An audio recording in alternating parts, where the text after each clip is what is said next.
Hi, I'm Ferdi Serim, and welcome to Playing the Changes. I want to let you behind the curtain of the music and see how it is created and what the differences are, and of course extend these to your own learning. So I'm sharing with you two of the primary instruments that all of the music was created on, the alto flute and the electronic wind instrument. So let's look at the differences between them.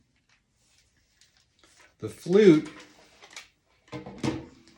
this is a little different than most flutes you've seen. It's a deeper flute, but it's an alto, and it makes its sound by blowing across this hole, like you'd blow across a Coke bottle.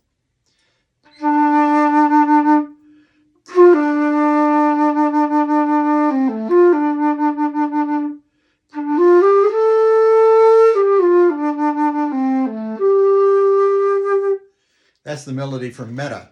By contrast, this electronic wind instrument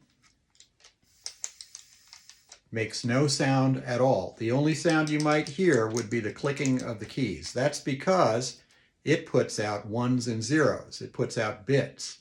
And these are sent to a computer, which then can make it into almost any sound. There are about 6-7 different instruments that are coming out of this that you're going to hear on the pieces. And I'm going to show you what each of those are. That's the beauty of the green screen, is that when I'm playing a sound, you'll be able to see the instrument that goes with it. Now that it's plugged in to the computer into a speaker, the electronic instrument becomes a digital chameleon. It can be any instrument it wants to, thousands of them. But I've settled on about 6 that I use in the compositions you hear in Playing the Changes. The first one is the muted trumpet, the Harmon mute, that was made popular by Miles Davis. And when I play it, I'm thinking of Dizzy Gillespie.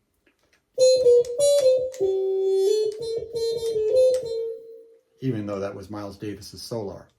The next instrument that I use, see if you can tell what it is.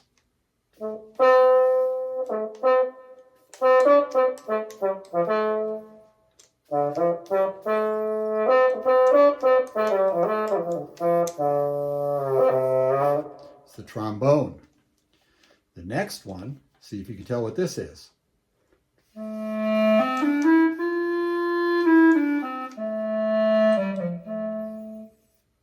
That's the clarinet that you hear in Ancestors. The next one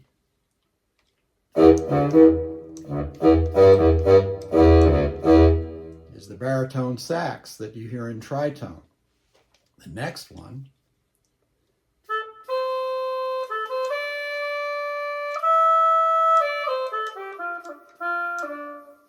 that's the oboe. This instrument is a made-up instrument.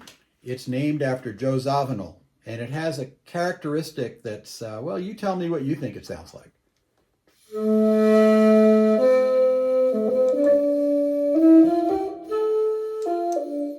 This one you hear in Darkness.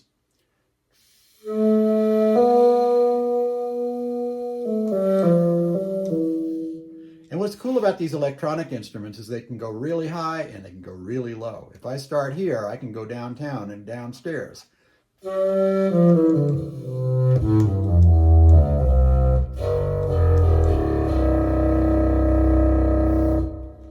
Or I can go up way high.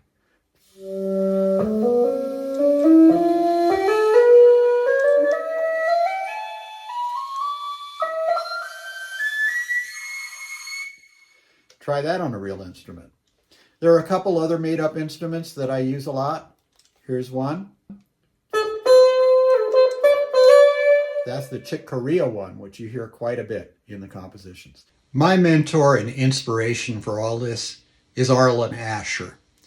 And as you see in the picture, Arlen was a one-man orchestra. He, unlike me with my digital chameleon, played all of those instruments, and he was a master at all of them. I was honored and privileged that one time he got to see my students improvise and play in front of him with some great Santa Fe jazz musicians. And the other wonderful thing was I got to see him get the Platinum Music Award in New Mexico as one of the greatest living treasures that we had. He's still with us, like all of our ancestors. And so thank you, Arlen, for making it possible for what people are experiencing in Playing the Changes to come to reality. So using this palette With the digital instrument, there's a whole lot that you can do that you could never do in real life with an acoustic instrument. But if you lose power, game over. Forget one wire like I did once, no show. With the alto flute, you can always play anywhere. You don't need a microphone, you don't need anything. So they each have their benefits, and the smart thing is to know when to use them and how to combine them. Hope you've enjoyed this. I'll show you behind the scenes what's working in the music and how you can create your own digital collages of the source pieces that we use in these compositions. You can try it yourself. See you soon on the next one.